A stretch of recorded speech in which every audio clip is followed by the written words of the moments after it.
Hello everyone, मेरा नाम है शिवम मिश्रा। मैं हूँ I am from NIPER Hyderabad. Currently pursuing masters. मैं केमिस्ट्री में मास्टर्स कर रहा हूँ। और आज की इस वीडियो में हम डिस्कस करने वाले हैं ऑर्गेनिक केमिस्ट्री के एमसीक्यूज जो जीपैट के 2023 के शिफ्ट 2 के क्वेश्चन पेपर में आए थे। ये एमसीक्यूज काफ़ी इंपॉर्टेंट है क्योंकि यही सेम एमसीक्यूज के कंसेप्ट कई बार हमसे प्रीवियसली भी पूछे गए हैं और आने के भी चांसेस इनके ज़्यादा हैं। और अगर ये क्वेश्चंस एग्जैक्ट नहीं आते तो एग्जैक्ट तो नहीं आते बट इनसे रिलेटेड जरूर आ जाते हैं। तो दैट्स वाई ये क्वेश्चन काफी इंपॉर्टेंट बन जाते हैं। तो चलिए स्टार्ट करते हैं। तो पहला क्वेश्चन है हमारा कि alkyl group in Grignard reagent serve as. जो अल्काइल ग्रुप होता है हमारा ग्रिग्नार्ड रीजन में, वो कैसे बिहेव करता है, कैसे सर्व करता है। तो ग्रिग्नार्ड रीजन हम काफी टाइम से सुनते आ रहे हैं। ग्रिग्नार्ड रीजन की जितनी भी रिएक्शन होती है काफी इंपॉर्टेंट होती है क्योंकि काफी फेमस रिएक्शन है ये। तो हमको पता है कि ग्रिग्नार्ड रीजन होता क्या है एक्चुअली में। आर एम जी एक्स होता है। R M G X. X में भी कोई भी आपका हेलोजन हो सकता है। तो आर और एमजी यानी जो मैग्नीशियम मतलब जो मेटल और अल्काइल ग्रुप जो बॉन्ड होता है, जब इस बॉन्ड का क्लीवेज होता है, हमको पता है कि जो ये अल्काइल ग्रुप है ये काफी इलेक्ट्रोनेगेटिव होता है। मतलब ऑफकोर्स मेटल से ज्यादा ज्यादा इलेक्ट्रोनेगेटिव होता है। तो ये क्या करता है, इलेक्ट्रॉन्स को एक्वायर कर लेता है, अपनी तरफ खींच लेता है, जिसकी वजह से इसके पास जाता है नेगेटिव चार्ज। ठीक है। और हमारे पास जो एमजी होता है, जो हमारा मेटल होता है, उसके पास जाता है पॉजिटिव चार्ज। तो दैट्स वाई बहुत सिंपल ही बात है कि हमेशा जो इसमें जो अल्काइल ग्रुप है वो हमारा अल्काइल ग्रुप में जो कार्बन है हमारा, उसके पास जाता है नेगेटिव चार्ज। दैट्स वाई वो क्या फॉर्म करता है, कार्बन आयन फॉर्म करता है। इस वजह से जो ये अल्काइल ग्रुप है ग्रिग्नार्ड रिएजन में, ये मोस्टली इसके पास नेगेटिव चार्ज आता है। तो ये क्या नाम है, as a carbon ion behave करता है, एज अ सर्व करता है carbon ion. So the correct answer क्या होगा, कार्बन आयन। अदर ऑप्शंस क्या है हमारे पास, कार्बीन। कार्बीन क्या होता है, कार्बीन हमारे पास कार्बन के पास दो इलेक्ट्रॉन्स होते हैं हमारे पास, उसको कार्बन बोलते हैं। फ्री रेडिकल होता है हमारे पास। फ्री रेडिकल क्या होता है, कार्बन के पास जब एक अनपेयर इलेक्ट्रॉन्स को, तो उसको बोलते हैं हम लोग फ्री रेडिकल्स। एरोमेटिक कार्बोकैटायन, तो एरोमेटिक कोई भी एरोमेटिक कंपाउंड के कार्बन के ऊपर पॉजिटिव चार्ज है तो उसको एरोमेटिक कार्बोकैटायन बोलते हैं। तो ये सब चीजें तो नहीं फॉर्म होती है हमारी, ना कार्बन फॉर्म होता है, ना ही फ्री रेडिकल फॉर्म होता है, ना ही कार्बोकैटायन फॉर्म होता है। हमारे पास कार्ब अनायन फॉर्म होता है क्योंकि जो आर होता है हमारे पास, जो अल्काइल ग्रुप होता है उसके पास हमेशा नेगेटिव चार्ज आता है। So that's why carbon ion he form होता है। और यहाँ पे जो उसका आर है वो हमको कार्बन आयन ही तरह के सर्व करता है। तो चलिए कुछ एक्सप्लेनेशन अगर होता है देख लेते हैं। इसका आंसर वही कार्बन आयन है। एक्सप्लेनेशन क्या है देखिए कि इसके कुछ रिएक्शंस जान लेते हैं, क्योंकि रिएक्शंस अगर आप समझ गए तो आपको समझ में आ जाएगा कि आर एम जी एक्स में आर कैसा बिहेव करेगा। तो जैसे ये एल्डिहाइड की रिएक्शन है, एल्डिहाइड से हम लोग अल्कोहल बना रहे हैं। एल्डिहाइड से अल्कोहल बनाने का क्या तरीका है कि आप ग्रिग्नार्ड रिएजेंट ले लीजिए और इसका फर्दर हाइड्रोलिसिस करवा दीजिए, तो आपको अल्कोहल मिल जाता है। तो मैं आपको एक बार इसकी मैकेनिज्म समझा देता हूँ, इससे आपको अच्छे से क्लियरिटी मिल जाएगी। तो जैसे देखिए, मान लीजिए कि आपके पास क्या है कि एक सिंपल सा एल्डिहाइड है। ठीक है। जब हमने इसको आर एम जी एस के साथ रिएक्शन करवाई इसकी, तो मैंने आपको बताया भी कि जो अल्काइल ग्रुप है वो इलेक्ट्रोनेगेटिव होने की वजह से वो इलेक्ट्रॉन्स ले लेगा। इसके पास जाएगा हमारे पास पॉजिटिव चार्ज, और इसके पास जाएगा हमारा, और इस मैग्नीशियम के पास जाएगा हमारे पास, मैग्नीशियम के पास जाएगा, सॉरी, जो अल्काइल ग्रुप है यहाँ पे इसके पास जाएगा नेगेटिव चार्ज, और जो मैग्नीशियम है इसके पास जाएगा हमारा positive charge. So that's why ये जो अल्काइल ग्रुप होता है ये हमारा क्या नाम है, कार्ब अनायन फॉर्म करता है। ठीक है ना। तो इसके पास जाएगा नेगेटिव चार्ज, इसके पास जाएगा पॉजिटिव चार्ज। और जब आप ये अब जो फर्दर ये कार्बोनिल ग्रुप है, ये फर्दर कार्बोनिल ग्रुप ये पोलराइज होता है। और ये कार्बोनिल ग्रुप का जो ऑक्सीजन है, क्योंकि ये इलेक्ट्रोनेगेटिव होने की वजह से इसके पास नेगेटिव चार्ज आता है, इस कार्बन के पास आता है पॉजिटिव चार्ज। तो जो हमारे पास अल्काइल ग्रुप है, जो जिसके पास नेगेटिव चार्ज है, वो जाएगा हमारे पास कार्बन के पास अटैक करेगा। ठीक है। और जो हमारा एमजीएक्स है वो हमारे पास किसके पास जाएगा, इस ऑक्सीजन के पास चला जाएगा। तो अल्टीमेटली मेरे पास क्या फॉर्म होता है, एक एडक्ट फॉर्म होता है इसके बीच में हमारा।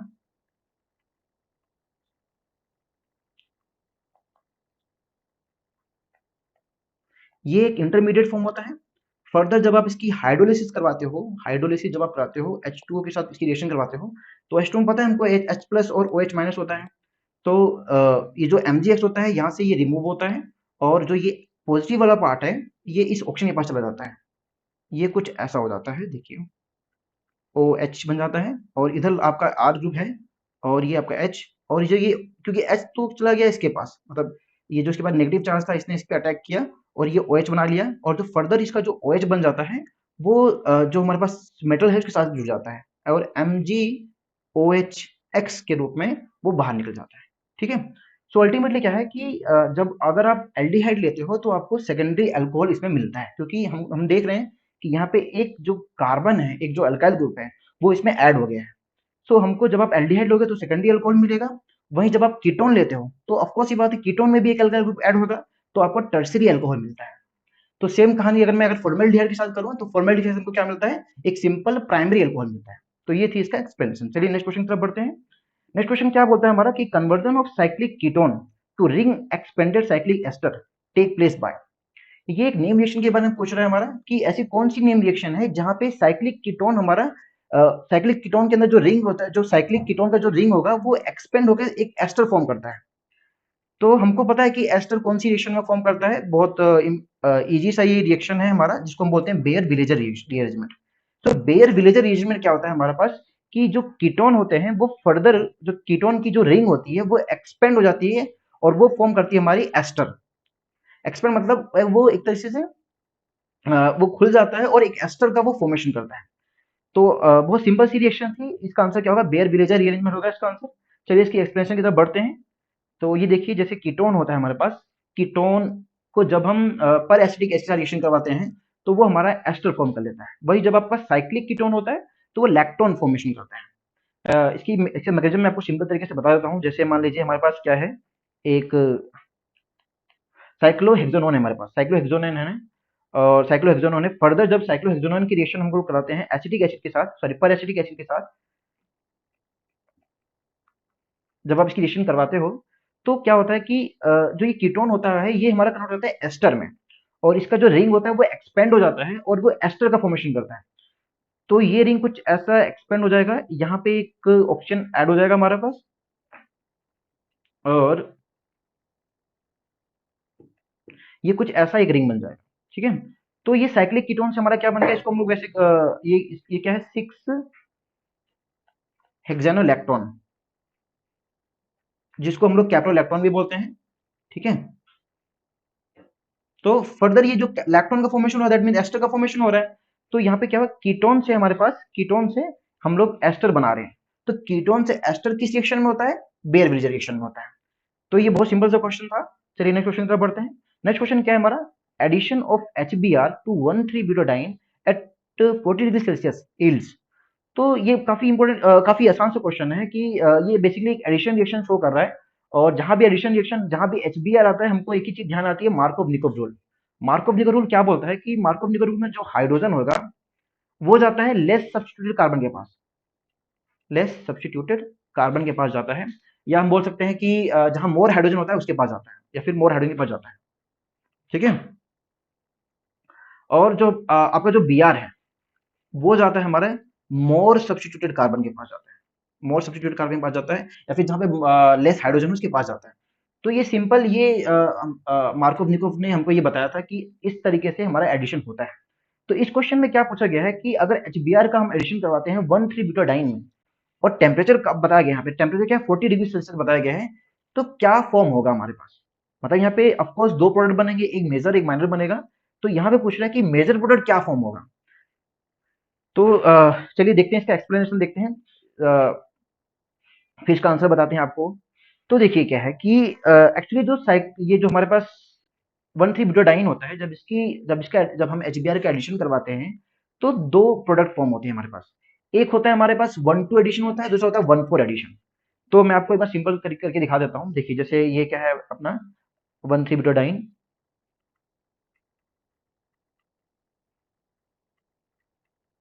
ठीक है, और जब हमने HBr के साथ इसकी रिएक्शन करवाई, HBr के साथ इसकी रिएक्शन करवाई, तो बेसिकली अगर मैं नॉर्मल कंडीशन की बात हो, देखिए इसमें क्या है कि दो कंडीशन बनते हैं, एक होता है लो टेम्परेचर पे, एक दूसरा होता है हाई टेम्परेचर पे।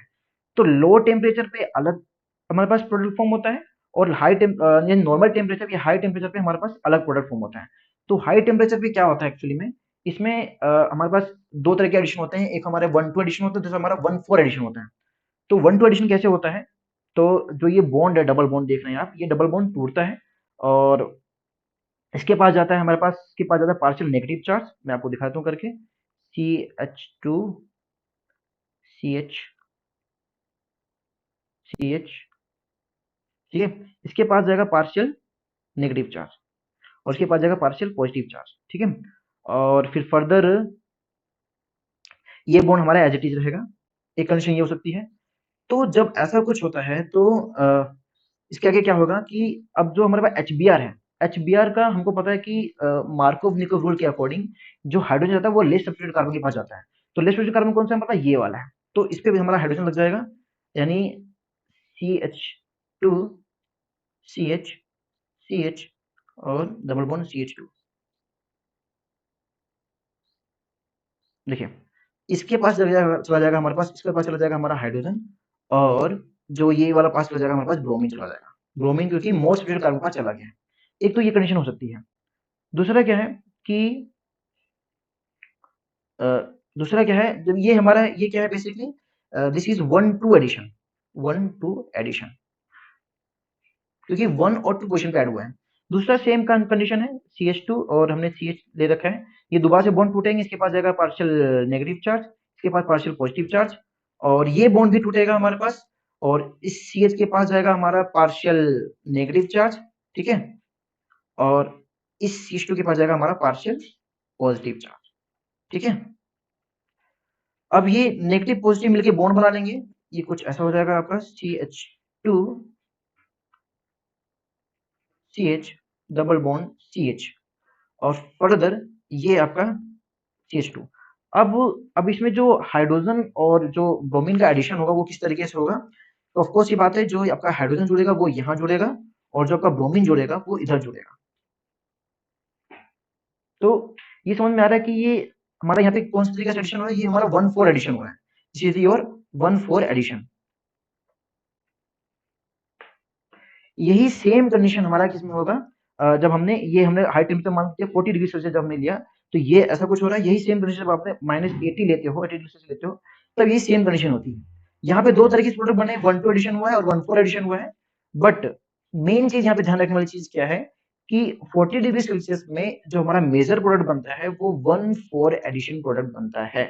ये वाला प्रोडक्ट जो है हमारा, ये मेजर होता है किसमें, 40 डिग्री सेल्सियस में। वहीं एट द सेम प्लेस इसका जस्ट अपोजिट होता है हमारा, जब हमने टेम्परेचर बहुत कम कर दिया है। जब हमने टेम्परेचर कम कर दिया है तो जो हमारा मेजर प्रोडक्ट बनता है वो क्या बनता है हमारा, CH2 CH, और मैं सीधा प्रोडक्ट बना के दिखा दे रहा हूँ आपको, ठीक है। इसमें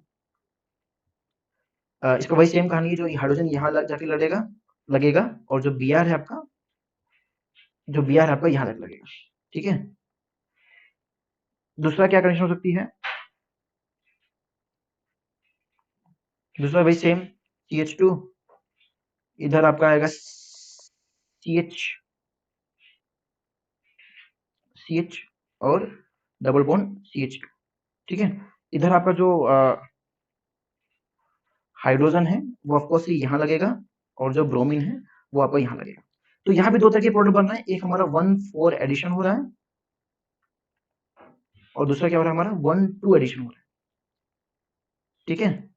बस यहाँ भी ये सेम कंडीशन है, बट ये याद रखना जरूरी है हमारा कि 80 डिग्री सेल्सियस पे, -80 डिग्री सेल्सियस पे जो हमारा मेजर प्रोडक्ट बनेगा वो कौन सा बनेगा हमारा, 1 2 एडिशन वाला मेजर प्रोडक्ट बनेगा। This product is the major product in the is at -80 degree Celsius at low temperature, while at 40 degree Celsius the major product is a 1 4 addition product.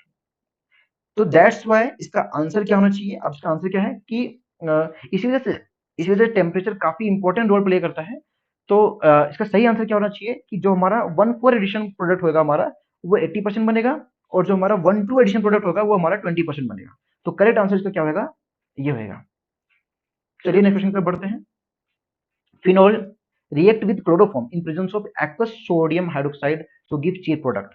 ये बहुत ही सिंपल सा क्वेश्चन है कि phenol की जब हम reaction करवाते हैं क्लोरोफॉर्म के साथ में और एक्वस बेस के साथ प्रेजेंस में, तो हमारा क्या प्रोडक्ट बनता है। तो ऑफकोर्स ये बात है, ये रिएक्शन तो आपको समझ में आई गई होगी, ये रिमर-टीमर रिएक्शन है। और यहाँ पे जो प्रोडक्ट फॉर्म होगा हमारा, अल्टीमेटली प्रोडक्ट पूछा है कि प्रोडक्ट क्या फॉर्म हमारा रिमर-टीमर रिएक्शन में, तो हम सबको पता है कि 2 हाइड्रोक्सी बेंजोल्डिहाइड हमारा जो प्रोडक्ट है वो फॉर्म होता है रिमर-टीमर रिएक्शन में। तो चलिए इसका एक्सप्रेशन देख लेते हैं। इसका आंसर तो समझ में आ गया कि 2 हाइड्रोक्सी बेंजोल्डिहाइड बनेगा, रिमर-टीमर रिएक्शन है हमारा ये। और अगर मैं आपको एक बार कल की दिखा देता हूँ कैसे होता है बेसिकली ये, जैसे ये फिनोल है हमारा, जब आप फिनोल को क्लोरोफॉर्म के साथ रिएक्शन कराते हो, ठीक है, किसमें एक्वस कोई सा भी एक्वस बेस ले रखा है आपने, जब उससे सिलेक्शन कराते हो तो इसमें क्या होता है हमारा कि इसके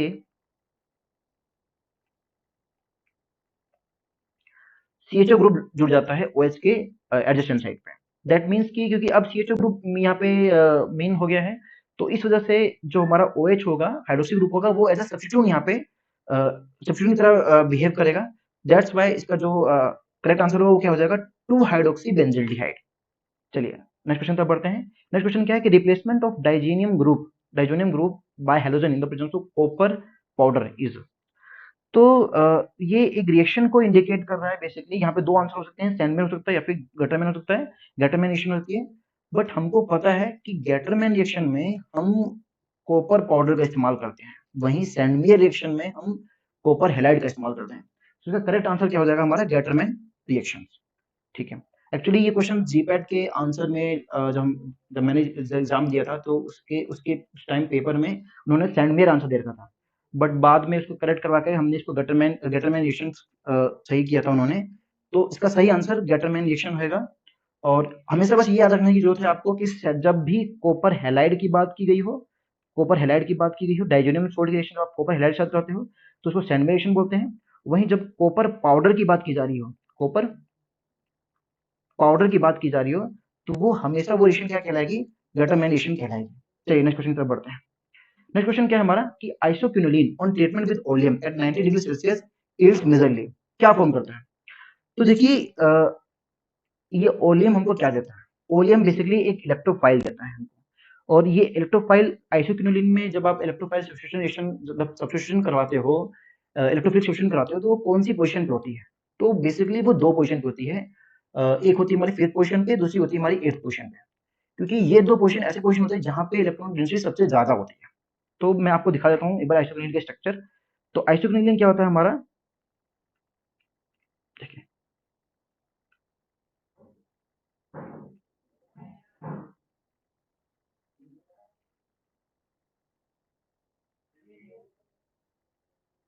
ठीक है, ये आइसोक्विनोलिन है।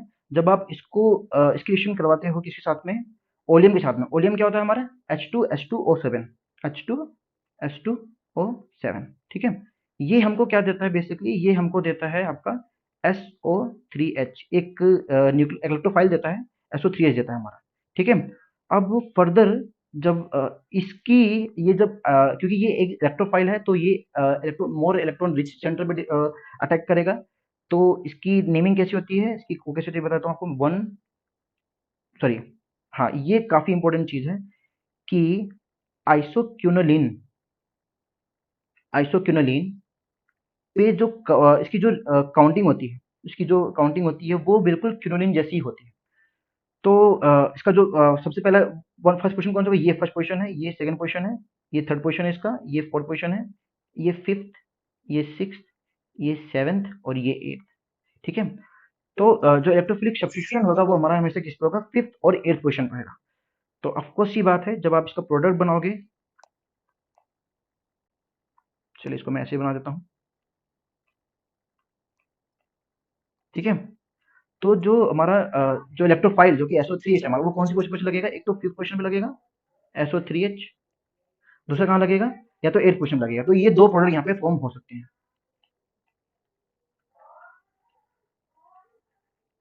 तो ये दो प्रोडक्ट हमारे फॉर्म हो सकते हैं। ठीक है, या तो इधर लगेगा या तो इधर लगेगा। तो सही आंसर क्या है इसका, देखिए 3 तो नहीं सकता, 6 नहीं हो सकता, 7 नहीं हो सकता। तो सही आंसर क्या है, आइसोक्विनोलिन 5 सल्फोनिक एसिड।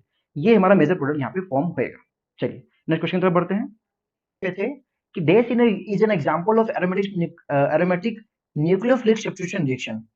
यहाँ पे बेसिकली हमको 4 रिएक्शन दे रखे थे, इसमें पूछ रहा था कि कौन सा रिएक्शन है इसका, कौन सी रिएक्शन है इसमें से जो एक एग्जांपल है एरोमेटिक न्यूक्लियोफिलिक सब्स्टिट्यूशन रिएक्शन का। हमारे ऑप्शन है Chichibabin reaction, Gattermann Koch reaction, Kolbe's reaction या फ्रीडल-क्राफ्ट रिएक्शन। तो देखिए फ्रीडल-क्राफ्ट रिएक्शन तो नहीं हो सकता इसका आंसर, क्योंकि फ्रीडल-क्राफ्ट रिएक्शन जो है वो है इलेक्ट्रोफिलिक सब्स्टिट्यूशन रिएक्शन। तो और ऑप्शन क्या बचे हमारे पास, Chichi बैबन reaction, Gattermann Koch reaction और कोलबेज रिएक्शन। देखिए चीची बैबन रिएक्शन इसका करेक्ट आंसर है, क्योंकि चीची बैबन रिएक्शन क्या होता है कि ये एक एरोमेटिक न्यूक्लियोफिलिक सब्स्टिट्यूशन रिएक्शन है। तो जानते हैं ये रिएक्शन कैसे है। देखिए इस रिएक्शन में बेसिकली क्या होता है, ये pyridine की एक रिएक्शन है। जब हम pyridine का रिएक्शन करवाते हैं सोडा अमाइड के साथ में, तो हमको एनिलीन प्रोडक्ट मिलता है।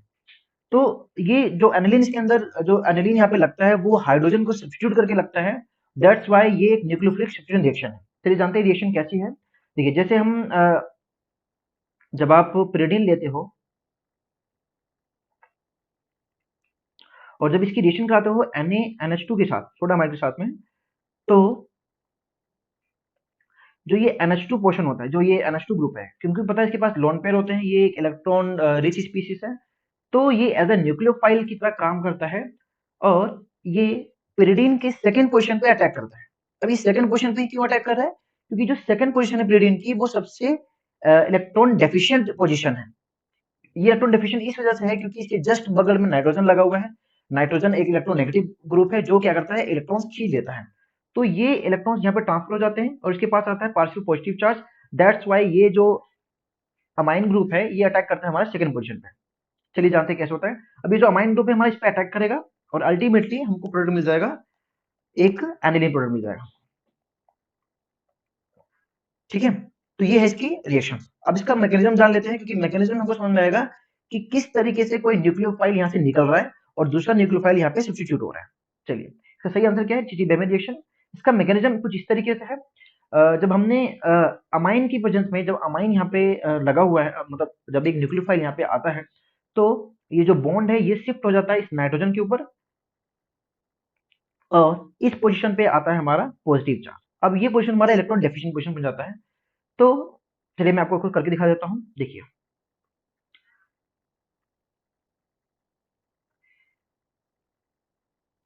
NH2 की प्रेजेंस में, जो कि एक न्यूक्लियोफाइल है, इसकी प्रेजेंस में क्या होता है कि ये वाला जो बॉन्ड है ये शिफ्ट होता है इस नाइट्रोजन के ऊपर और इसके पास आता है हमारा एक तरीके से पॉजिटिव चार्ज। ठीक है, ये बन जाता है हमारा इलेक्ट्रॉन डेफिशिएंट पोजीशन। ठीक है, फिर आपका जो NH2 है वो यहाँ लगता है, यहाँ पे हाइड्रोजन ऑलरेडी लगा हुआ है। नेक्स्ट स्टेप में क्या होता है कि क्योंकि अब जो हाइड्रोजन है, हाइड्रोजन यहाँ से रिमूव होएगा। अब दोबारा से ये जो इलेक्ट्रॉन्स है वो यहाँ शिफ्ट होंगे। ठीक है, यहाँ शिफ्ट होंगे और जो हाइड्रोजन है अपने इलेक्ट्रॉन्स लेकर के यहाँ से बाहर जाएगा। तो जब ये अपने इलेक्ट्रॉन्स लेके बाहर जा रहा है तो अब ये एज अ न्यूक्लियोफाइल बिहेव करेगा और -H के फॉर्म में यहाँ से ये बाहर निकलेगा। ठीक है, और अल्टीमेटली हमारा जो प्रोडक्ट बन जाएगा वो बन जाएगा एनिलीन। सॉरी, एनिलीन नहीं, टू टू पे हमारा क्या नाम है, अमाइन ग्रुप यहाँ पे जुड़ जाएगा हमारा। ठीक है, और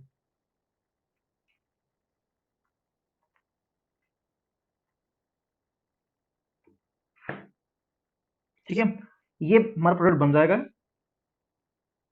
ठीक है, तो ये जो रिएक्शन है हमारी एक तरीके से न्यूक्लियोफिलिक सब्स्टिट्यूशन रिएक्शन है, जहां पे जो हमारा न्यूक्लियोफाइल है, जो कि हमारा अमाइन ग्रुप है, वो सब्स्टिट्यूट कर रहा है हमारे हाइड्रोजन को।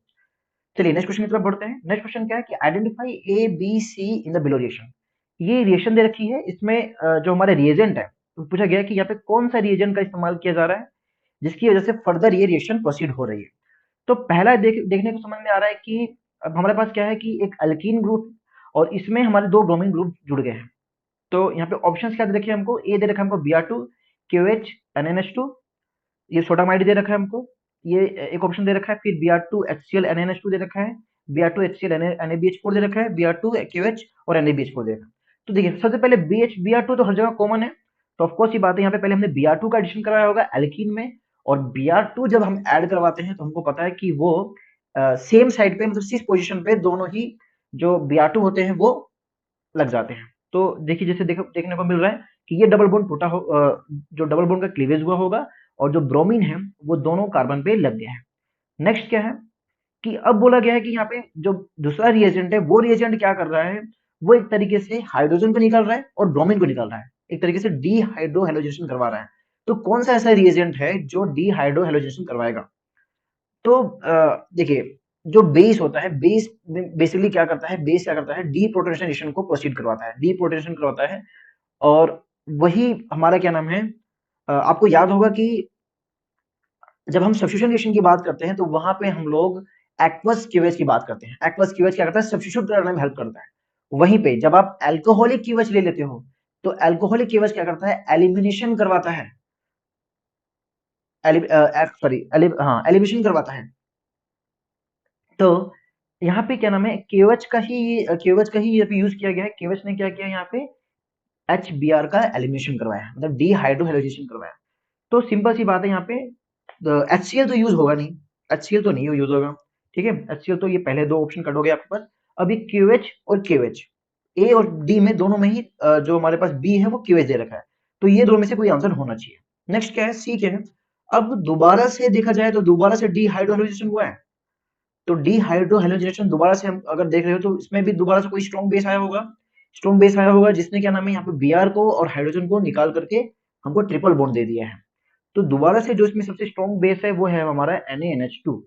NaNH2 ही ने ही क्या नाम है यहाँ पे ट्रिपल बॉन्ड का फॉर्मेशन करवाया है, ठीक है। NaBH4 भी एक रिड्यूसिंग एजेंट है, ठीक है, वीक रिड्यूसिंग एजेंट है। बट जो सबसे यहाँ पे, क्योंकि वो भी बेस कह सकते हैं हम लोग, लेकिन वो बहुत वीक बेस है। यहाँ पे जो NaNH2 है वो काफी स्ट्रॉन्ग बेस है, इसी की वजह से ही क्या नाम है आपका, जो ये ट्रिपल बॉन्ड का फॉर्मेशन हुआ है। तो सही आंसर क्या हो सकता है इसका, सही आंसर इसका ए है। तो पहले में हम Br2 का एडिशन करवाएं, तो जब Br2 हमने ऐड किया तो 6 पोजीशन पे हमारे ब्रोमीन लग गए हैं, दोनों कार्बन पे। फिर हमने जब केवेच एडिशन करवाया, कौन सा केवेच, अल्कोहलिक केवेच का जब एडिशन करवाया, अल्कोहलिक केवेच का एडिशन करवाया, यहाँ पे अल्कोहलिक केवेच होना चाहिए। जब आप अल्कोहलिक केवेच का एडिशन करवाते हो तो आपका क्या नाम है, डीहाइड्रोहेलोजेशन हो जाता है। फर्दर जब आप NaNH2 के साथ कराते हो, सोडामाइड के साथ भी करते हो। अभी आगे हम देखेंगे कि सोडामाइड एक्चुअली में क्या है, बेंजाइन का फॉर्मेशन करने में हेल्प करता है। तो ये क्या करता है, हमारा डबल बॉन्ड से ट्रिपल बॉन्ड का फॉर्मेशन करवाता है।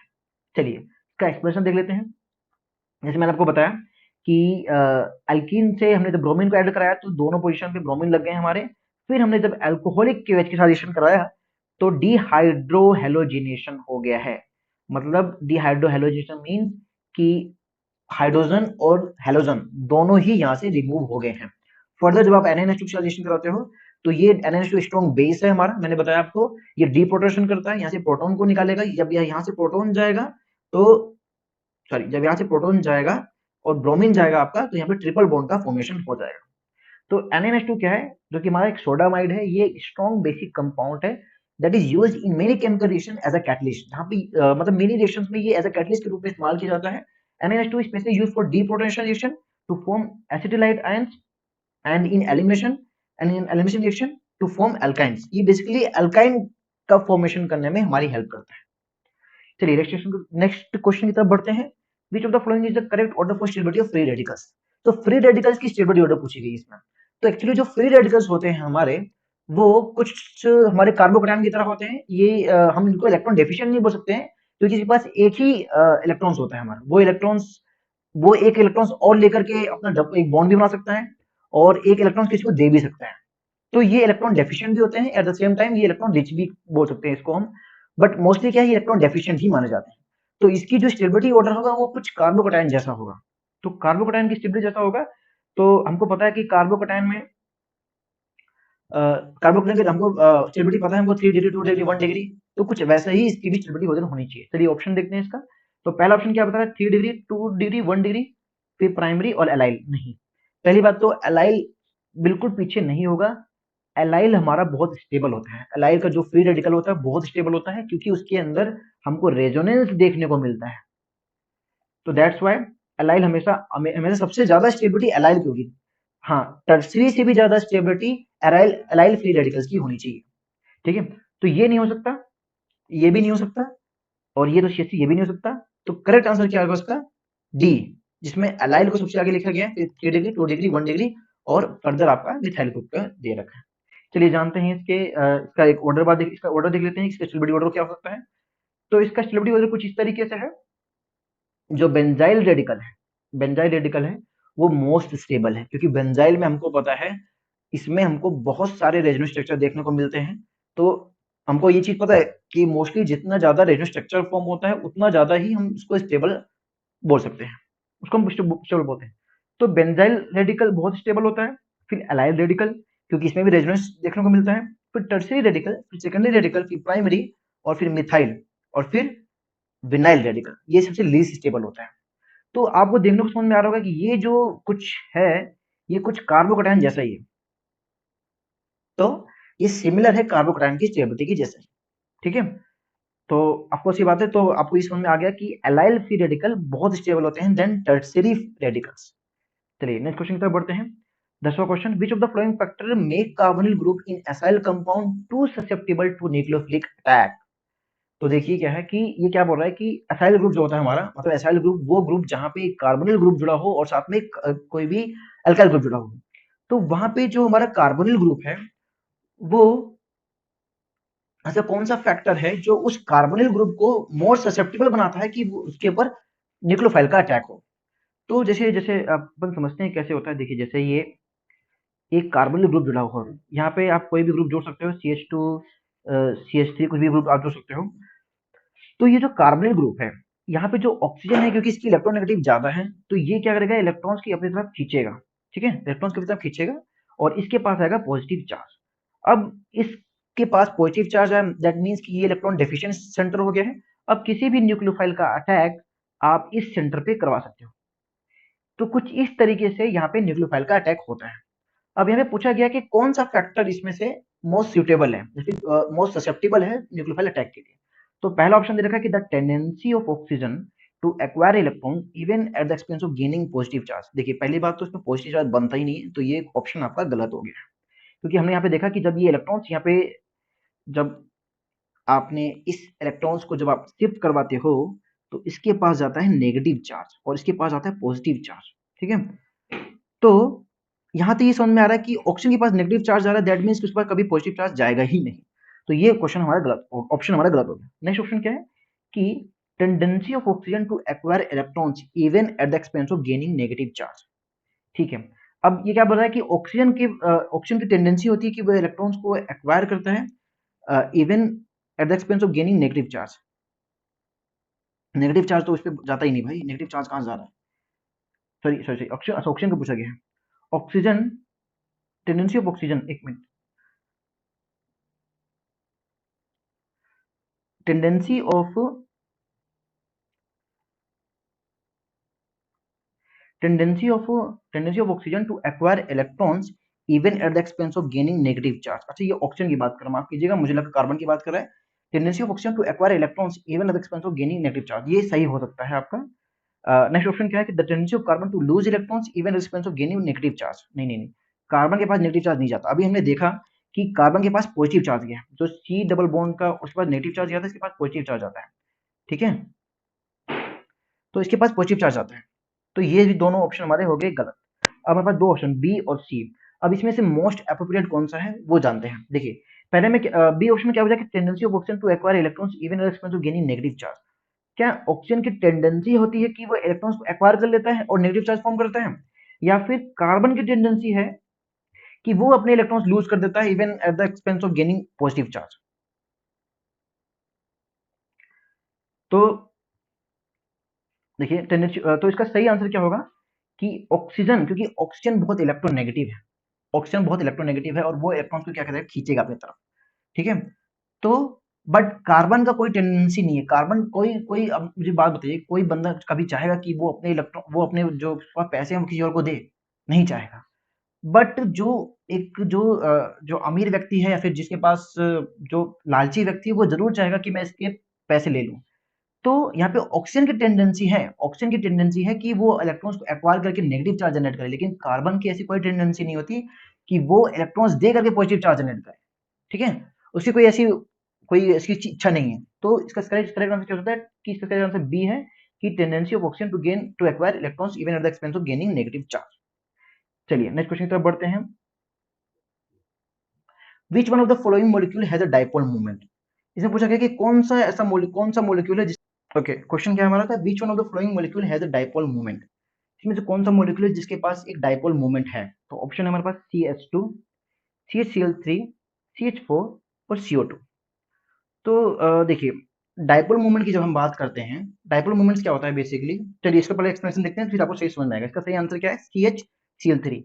इसके पास ही क्या नाम है, डाइपोल मोमेंट का जनरेशन होता है। बाकी ना तो CH2 के पास होगा, ना CH4 के पास होगा, ना ही CO2 के पास होगा। जानते हैं कैसे, देखिए यहाँ पे क्या है कि जो CH2 है, CH2 जो C कार्बन है यहाँ पे, ये सल्फर के साथ मिलकर दो डबल बॉन्ड बनाता है, मतलब एक लीनियर कंपाउंड का फॉर्मेशन करता है। वहीं जो हमारे पास CO2 है वो भी ऑक्सीजन के साथ मिलकर के डबल बॉन्ड का फॉर्मेशन करता है। दो डबल मतलब ऑक्सीजन के साथ डबल डबल बॉन्ड बनाता है और ये भी एक लीनियर कंपाउंड फॉर्म करता है। वहीं जो हमारे पास मीथेन है हमारे पास, जो CH4 है हमारे पास, ठीक है, CH4 है हमारे पास, वो भी क्या नाम है, 4 हाइड्रोजन के साथ बॉन्ड करके बॉन्ड बनाता है हमारे पास, बॉन्ड बनाता है। वहीं जो हमारे पास CH Cl3 है, वो 3 Cl3 के साथ मिलकर के जो कार्बन है हमारा, वो 3 Cl के साथ बॉन्ड बनाता है और एक हाइड्रोजन के साथ बॉन्ड बनाता है। तो देखिए आपको ये समझ में आ रहा होगा कि इनके इसके बीच में तो मान लीजिए कि सॉरी पोलैरिटी जनरेट होगी, तो इनका जो डायपोल मोमेंट होएगा, और क्योंकि ये जस्ट सेम, क्योंकि ये सिमेट्रिकल है, तो इसका जो डायपोल मोमेंट होएगा और इसका जो डायपोल मोमेंट होएगा वो एक दूसरे को कैंसिल करेगा, तो अल्टीमेटली यहाँ पे कोई डायपोल मोमेंट नहीं होगा, इसका जो डायपोल मोमेंट होगा वो नेट डायपोल मोमेंट क्या होगा, 0 होएगा।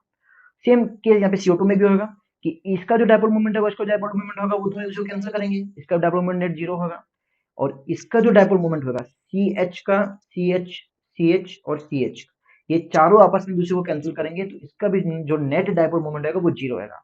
वहीं पे जो क्लोरोफॉर्म है हमारे पास, क्योंकि क्लोरोफॉर्म के पास एक CH बॉन्ड है और Cl बॉन्ड लगे हुए हैं, तो जो CH बॉन्ड की वजह से इलेक्ट्रोनेगेटिविटी सॉरी डायपोल मोमेंट का डिफरेंस आएगा हमारा, पोलैरिटी का डिफरेंस आएगा इनके बीच में, और यहाँ पे एक डायपोल मोमेंट जनरेट होगा, और इसका डायपोल मोमेंट बहुत ज्यादा होता है।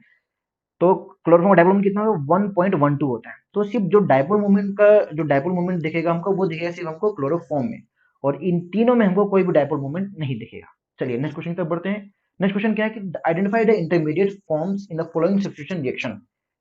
इस रिएक्शन में इंटरमीडिएट क्या फॉर्म हो रहा है, ये लास्ट क्वेश्चन है हमारा ऑर्गेनिक केमिस्ट्री का। तो देखिए इस रिएक्शन में क्या है कि इस रिएक्शन में हम हमारे पास क्लोरोबेंजीन है, एक तरीके से क्लोरोबेंजीन की जब हम अमाइन से रिएक्शन कराते हैं तो क्या प्रोडक्ट फॉर्म होता है। तो इसमें बेसिकली क्या है, ये एक बेंजाइम का प्रिपरेशन है एक तरीके से।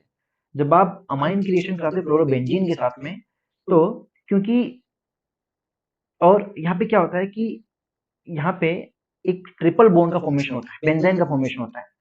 तो इसमें बेंजाइन, तो करेक्ट आंसर क्या होना चाहिए इसका, चलिए इसका एक्सप्लेनेशन देख लेते हैं इसका करेक्ट आंसर होगा साइक्लोहेक्सा 1,3 डाई इन 5 आइन। तो इसका जान लेते हैं कैसे, इसका सही आंसर ये कैसे है, आइए एक्सप्लेनेशन देखते हैं इसका। देखिए जब आप NH2 की NH2 रिएक्शन करवाते हो, तो NH2 का मैं मैकेनिज्म आपको समझा देता हूँ। देखिए हमारे पास क्या है एक्चुअली में, ये जो आपको स्ट्रक्चर दे रखा है, ये कंफ्यूज करने के लिए ऐसा स्ट्रक्चर दे रखा है। ये क्योंकि हाइड्रोजन तो हमको पता है, हाइड्रोजन यहाँ भी लगा है, हाइड्रोजन यहाँ भी लगा है, हाइड्रोजन यहाँ भी लगा है, और हाइड्रोजन यहाँ भी लगा है। तो जब आप NH2 साइज की रिएक्शन करवाते हो, तो सबसे पहले क्या होता है कि इस न्यूक्लियोफाइल, क्योंकि ये एक न्यूक्लियोफाइल है, ये क्या करेगा, हाइड्रोजन को एक्सेप्ट करेगा। तो ये इस हाइड्रोजन पे अटैक करेगा और इसको लेके जाएगा, और जब हाइड्रोजन को लेके जाएगा तो इस हाइड्रोजन यहाँ से, जब हाइड्रोजन यहाँ से निकलेगा तो इसके पास आएगा नेगेटिव चार्ज, इसके पास आएगा नेगेटिव चार्ज, और इधर इधर लगा आपका Cl। अब ये नेगेटिव चार्ज इधर जाएगा, तो इधर से ये Cl निकलेगा।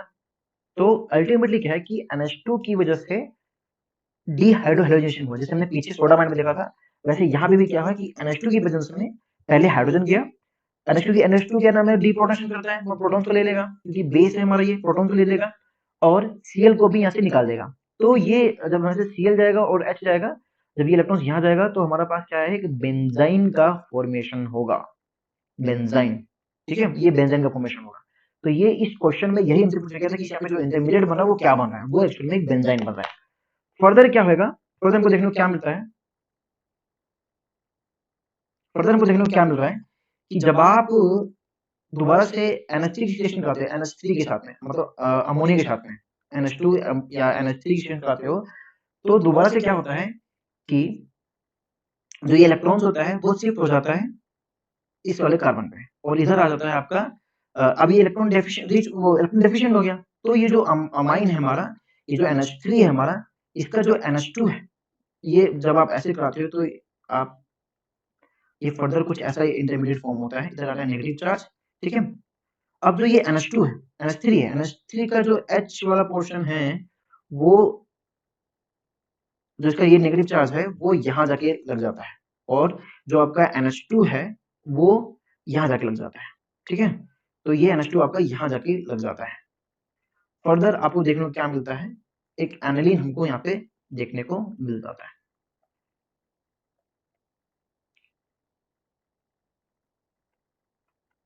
ये मतलब जब आप NH3 से रिएक्शन कराते हैं तो हमको फर्दर एक एनिलीन हमको प्रोडक्ट मिल जाता है। तो ये था हमारे पास, ये थी हमारे सारे क्वेश्चंस। आई होप आपको क्वेश्चन समझ में आए होंगे। आप अगर आपको क्वेश्चन अच्छे लगे हैं, समझ में आए हों, मेरा पढ़ाने का तरीका सही लगा हो, तो प्लीज चैनल को सब्सक्राइब जरूर करें, लाइक कर दें, कमेंट्स कर दें अगर आपके कोई भी डाउट्स बनता है। और नेक्स्ट वीडियो में मिलते हैं हम। नेक्स्ट वीडियो में हम डिस्कस करेंगे आगे की बायोकेमिस्ट्री के और आपके क्या नाम है इनऑर्गेनिक के और जो फिजिकल केमिस्ट्री क्वेश्चन है, और भी जो भी क्वेश्चन है आपके केमिस्ट्री के बचे हैं, वो सब हम डिस्कस करेंगे नेक्स्ट वीडियो में। Thank you so much. Okay, bye.